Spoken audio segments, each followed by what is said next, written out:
How to configure a data format to substitute and/or replace character or characters in the scanned barcode data. To configure a data format to substitute, replace characters from the scanned data, refer to the user guide. Scan the Enter Data Format symbol. Select Primary/Alternate Format. This allows you to save a total of 4 different data formats. Terminal type.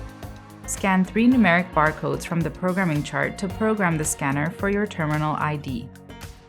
Code ID.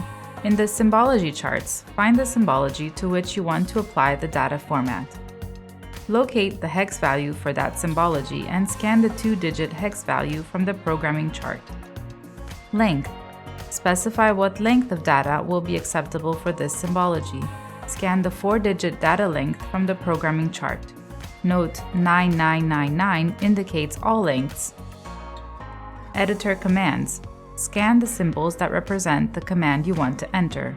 Scan Save to save your data format. Via Easy Config.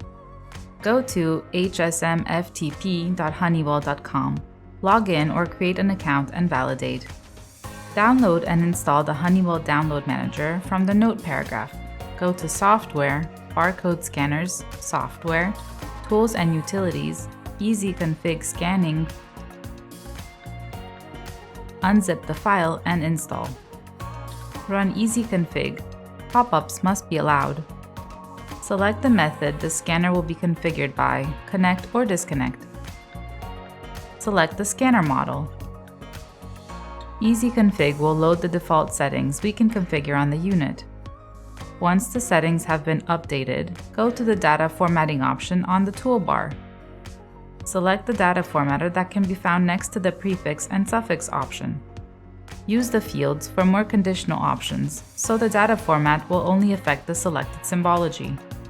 Click on Editor. There will be a new window to select different options to generate the data edits. Click on Replace, Character. On the text field on the right, first add the character you want to replace, then the new character. Click on the Add Update button, then click the Finish button found lower down in the section. Click on the Generate Barcode button located in the middle left side of the screen to generate a configuration barcode, or if the scanner is connected, select Save to the device.